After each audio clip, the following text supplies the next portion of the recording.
salaamaaleykum mbokku internet yi am mbégte bànneex daal di am gan gu màgg fas yéene si xew moom laaj ak tontu ñu fas yéene waxtaanee actualité ak benn mouvement bu am solo bi nga xam ne moom la taxaw duñ def lu dul daal di bàyyi suñu gan mu présenté wu salaamaaleykum. maaleykum salaam maa ngi leen di ziar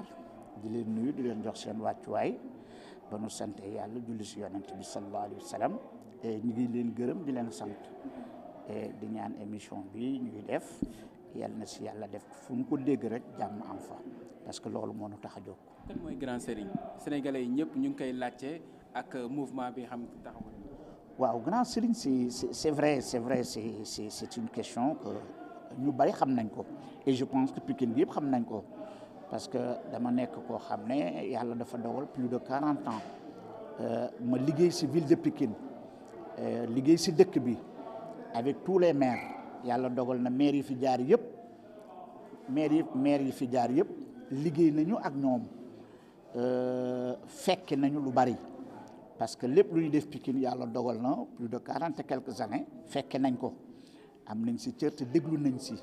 ma ànd seeg El Hadji Kabirou Mbodj muy suma papa di suma xarit di suma leader voilà et puis j'étais son chef de cabinet à l'époque quand il était maire. donc man la doon jabal lu bari maag El Hadji Ndiaga Thiam inspecteur des impôts premier maire d'arrondissement de Pikine Est donc ban fi ñëwee di wut si carte di dugg dans le parti socialiste Jean Collin yabal ñu fi ñu ñëw ànd ak Kabirou mu ñëw mu jaay ñu carte parti ñu dugg dans le parti socialiste ànd ak moom et depuis ba tey mooy suñu fierté donc loolu nag moo tax pratiquement comme que lu bari dama ko fekkee maison de la femme yi fi nekk yëpp presque ñoo ko defar marché poisson avec la communauté urbaine fekke nañ ko ban koy defar fii tey Ablaye Timbo nekk muy mairie boobu garage communauté urbaine la newoon temps boobu communauté urbaine moo amoon Mamadou Diop dirigé ko donc ñu tabax fa foofu mu doon garage communauté urbaine tey actuellement fii la maire bi nekk complexe bi ngay gis ba ñu koy tuddee Léopold Sédar Senghor Maguette Wade bu AGETIP moom moo ñu joxoon le marché de 1 milliard et quelque premier entrepreneur bu ko tabax Mamor la tudd le complexe que vous voyez donc li fi am Pikine yëpp daal yàlla dogal na fekke nañ ko et am nañ si taxawaay boobu. tey nga bëgg ñoo xamle ak sa mouvement bi naka la tudd ak lan moo waral tey jii nga taxawal ko à l'instant. waaw avant sax le mouvement bon à propos de la question que vous avez posée mooy problème mu Grand Serigne bi bon Grand Serigne je l'ai dit et je le répète c'est pas parce que fukki ñaar ak penc bi la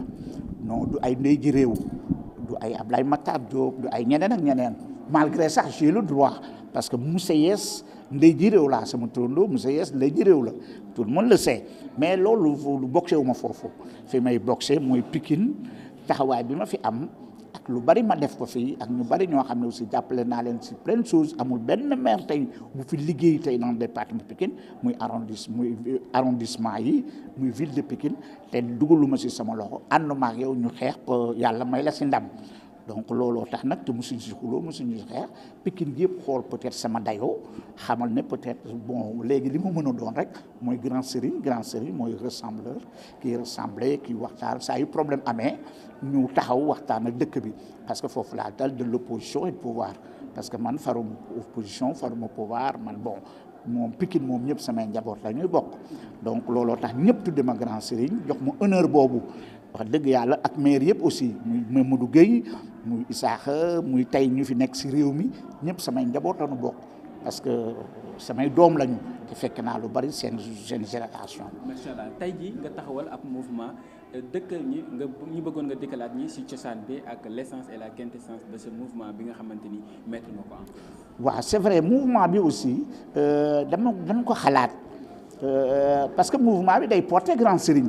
Grand Serigne mooy kuy rassembler kuy waxtaan ak nit ñi bon mouvement bi aussi ñëw porter loolu Grand Serigne mouvement Jàmmi Sénégal ça veut dire que toujours hypothèque boobu fi ma collé ba tey moom laa nekk dañ si waxtaan ak ay nit ak ay kilifa ak ay responsable ñu xamal ne ñu daal vraiment réew mi toll na foo xam ne war nañu monter mouvement bu ñu tuddee jàmmu réew mi jàmmu Sénégal et ñu xalaat ne man war naa ko mën a porter ñu jël ko jox ma ko porter ko ma porter ko moo tax ñu jox ma ce mouvement léegi ma jël ko mais ba mu ko yëgee dama bàyyi ba jour tabaski jour boo xam ne mooy bu suñu maam Ibrahima parce que moom la ko yàlla jagleel muy tabaski Youssou Ndour way na ko saa yu nu sunu rey xar yi ba pare ñu jàmm sante baalante ak muy jàmm donc ma bàyyi ko ba jour boobu ñu porté ko ma monté mouvement boobu tudde ko jàmm Sénégal jàmm réew mi pour avoir la paix parce que aussi la paix c'est important parce que nit ku nekk soo xëyee suba ba ngoon jàmm ngay wër jàmm nga bëgg donc looloo tax on a créé ce mouvement. ndax boobule mouvement mën nañ ko xaar si yeneen yi nga xamante ni dañ mën ay séance bokk na si naturellement ñàkkul ne am nga ay ambition pour yeneen élection locale ak yi ni mel. waaw c'est-à-dire le mouvement aussi en fait réellement du sax politique dans ce sens du politique parce que ñun amatuñu lu ñuy prouver depuis 40 ans on est là on a incarné notre valeur dans le département de Pikine et ici dans le Sénégal donc amatuñu dara lu ñuy prouver ak lu ñuy bëgg war nañu créer jàmm parce que réew mi tey jàmm la laaj parce que yow mi ba ngay génn sa kër jàmm nga soxla sooy dugg sa kër jàmm nga soxla du dëgg jàmm la ñëpp soxla donc jàmm jooju nag les gens ils ont besoin de ça ils ont vraiment besoin de ce paix jàmm jooju lu ñuy incarner jàmm jooju la ñu bëgg moo tax ñu ne bon nañu insérer def mouvement boobu ànd seeg ñëpp ça peut être aussi dans l'avenir mën na nekk parce que mouvement bi tey su dee ba en certain moment donné il peut avoir des gens yoo xam ne ils sont dans le conseil municipal de représenter fa mouvement bi s'il y a des problèmes au niveau de cette commune ñu yëg ko wax ñu ko ñu ñëw dox loolu au niveau de la même députation yi ñu am koo xam ne il représente le mouvement. et da nga ko nar a yaatal pour kenn ku si nekk moo xam ordre Pikine. mais non mouvement bi c'est pas Pikine non jàmm bi mënuñ ko insérer Pikine dañ koy incarner partout même diaspora bi il y a des gens qui travaillent sur ça au niveau de diaspora maa ngi dégganteeg ñoom ñu ngi def des communications di ko lancer Sénégalais yu fa nekk ñu bari adhéré nañu nekk foofu. Donc mouvement bi c'est pas parce que on le met dans le département de Pikine parce que su dee dans le peuple on n'a pas besoin de ça dañ ko bëgg tout le Sénégal mouvement bi am fa ay représentants dëkk bu nekk taxaw fa s'il y a des problèmes et puis ñu dem dox ko et puis dem seeti xalif généraux yi dem seeti sëriñ xalif général des Mourides Tijaan yi Laayeen yi Ñaseen yi responsables yi tous les responsables ñu ñëw ne leen on a créé ce mouvement dañu bëgg yéen ñëpp ñu adhérer te je pense que kun si dem seet si je pense que tu vas adhérer dans ce mouvement parce que ku nekk jàmm la bëgg parce que tey su ma doon ñëw fii jàmm amu fi du ma fi ñëw su ñu ne fii dañuy teg oto yi du ma fi garer donc quand je suis là c'est parce que c'est la paix te jàmm jooju ñu bëgg instaurer te am na loo xam ne aussi ay nuages mi ngi bëgg déborder avant boobu nag muy déborder te ñun ñuy ay kilifa war nañu mën am taxawaay boobu jéem a seet fu nuage bi war a kii ñu jéem ko relever toi je pense que le mouvement mouvement jàmm réew mi tey wax nga ko ci rôle bu nga am importance bi nga xam ne yaa ngi koy jouer ci commune département bu Pikine tey nga nekk ci siège wu sa benn rak boo xam ne dafa nekk ci ay tolof yan tànk nga ci dox yow en tant que. waaw c'est vrai c'est une question moo tax sax ma ñëw ci commune am Modou sama diggante maak moom 6-9 la que tout le Sénégal le sait Modou sama doom la sama xarit la et Modou sama xarit intime mu doon patron au niveau des impôts ba mu génnee ENAM s'appelle Ndiaga Thiam c'était le patron de Modou Gueye moom ba nu affecté Dakar Plateau ñu Modou door a génn ENAM ñu ñëw ñu affecté ko si Ndiaga je le connais boobu tax il était encore très jeune il vient juste de sortir de l'ENAM donc loolu am naa relation particulière yoo xam ne man ak moom du ay relation politique du ay relation non c'est entre père et fils lu ko dugal sax si parti bi en fait ba mu intégré man mi bokk naa si fekk naa ko bureau ñu waxtaan fekk naa ko bureau ñu waxtaan si donc voilà Modou moom il est parmi moi. Modou sama li nga xamante ni moom tukki woon na waaye gis nañ moom lañ jot a jàpp waaye ñeneen ñi nga xamante ni ñu ngi leen tudd si li nga xamante ni moom lañ koy tudd ndax loolu xaw na paradoxe. j'ai pas entendu. fii gis nañ situation bi ni mu demee son arrestation gis nañ ni mu demee dafa tukki woon ñib si gis nañ ñu jël si ko alors que am na ñenn ñoo xamante ni dañuy tudd maanaam du moom kese waaye am na ñeneen ñoo xam ne ñu ngi leen siy tuddaat mais boobu léegi dégguñ kenn moom la lañ dégg. waaw mais tu sais Modou c'est quelqu'un qui Modou du daw Modou il n'a pas ce problème particulièrement Modou tout le monde sait que c'est un intellectuel Modou amul problème.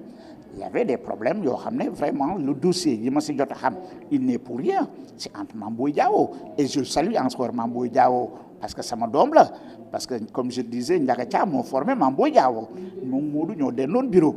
donc Modou ak Mame Boye Diao presque c'est Ndiaga qui les formé donc ñoom ñaar ñëpp samay doom lañu du dëgg mais le dossier là vraiment ça ne concerne pas vraiment en fait si li ma si xam Modou Gueye donc.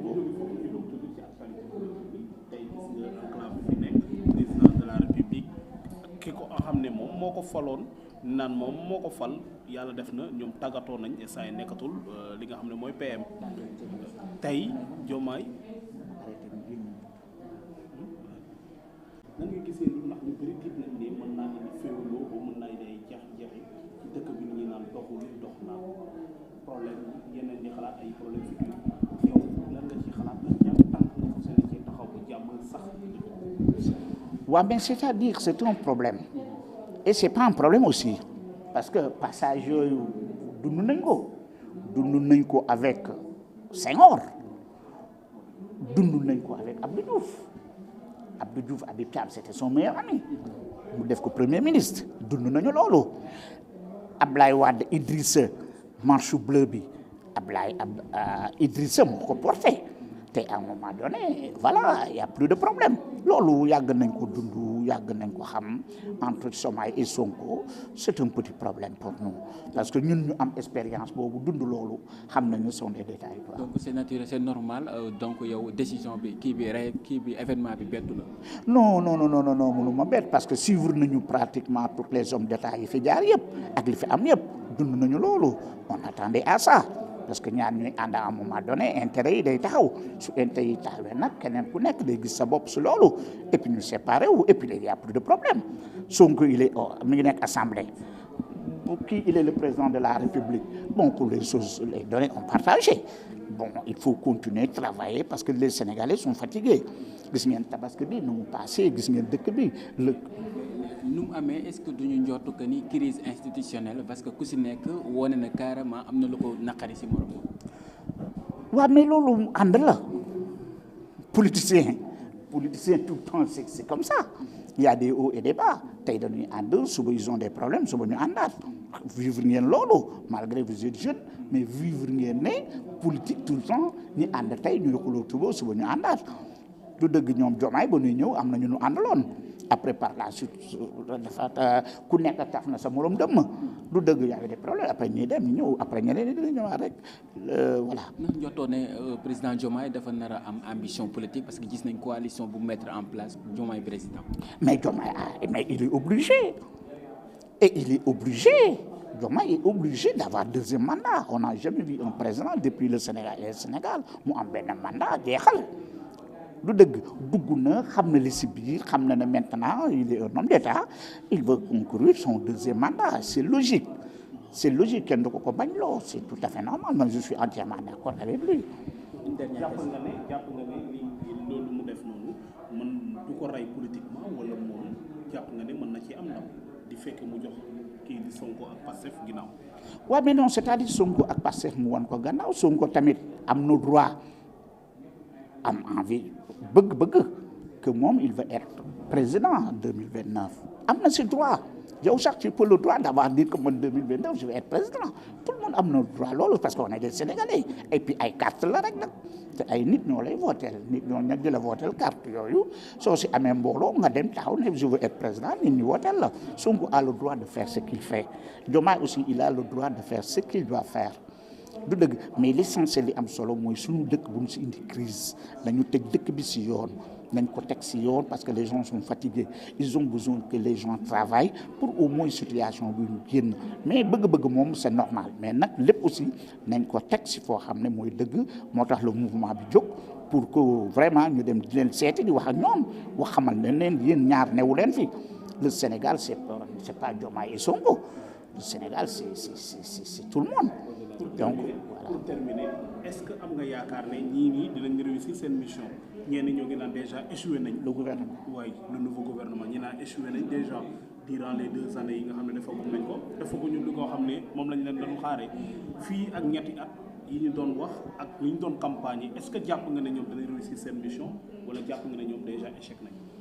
waaw avec le nouveau bon je ne parle pas de l'échec 2 ans yi ñu def ñëpp xam nañu ne le Sénégal est en pause. C'est la vérité loolu ñëpp xam nañ ko xam nañ ne Sénégal est en pause kooku tout le monde le sait mais pour le moment il y reste presque 2 ans 3 ans la mais benn année bi campagne la il y reste 2 ans je pense que Diomaye le gouvernement bi mu mettre en place ma xam leen je pense que il peut faire des résultats. Il peut faire des résultats parce que il l'a dit moi personnellement le président Diomaye il a dit que j'ai pris des technocrates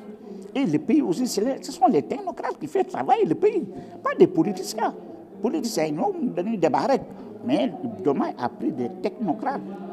pour avancer le pays le premier ministre je le connais xam naa ko liggéey na si instance yu gën a mag si adduna bi mooy banque mooy finance liggéey na si donc am na expérience. Bon, le ministre de l'Intérieur je le connais trop même bien lu dëgg ministre de la Justice xam nañu ñun si xam si gouvernement bi et puis ay technocrates lañu te ils vont faire avancer le pays et je pense que Diomaye a une très bonne équipe pour dire vrai il y a une bonne équipe qui peut diriger le pays génn situation bi dans 2 ans. waaw lu ñuy tëjee leen rek la mooy ñu instaurer vraiment la paix Le Sénégal a besoin de la paix. Il y a 4 ans de cela liñ fi arrivé woon vraiment waratul am Sénégal teg Auchan yi teg dëkk bi yàq dëkk bi mais dafa rafetul léegi ce que nous voulons loolu répété woon bu mu fi répété ci nañu jël Sénégal teg ko si yoon ñu ànd si la paix et puis su xol yëpp tapé je pense que su xol yëpp tapé vraiment on peut faire des résultats parce que le plus difficile mooy ñaan te Sénégal am na ñaan. am borom Touba ñi fi tëdd yëpp am nañu ñaan Sénégal moom wax dëgg yàlla am na ñaan donc li fi am solo mooy que ñaan googu nag ñu porté ko avancé liggéey si et je pense que suñ ko defee Sénégal dina équilibré wu ñëpp dinañu nekk si jàmm dépense yi mat kër yi baax nit ñëpp fitna yi dañ tiitaay amatul dara amatul je pense que le Sénégal en fait réellement yàlla bëgg na Sénégal. Merci beaucoup. Voilà merci beaucoup macha allah.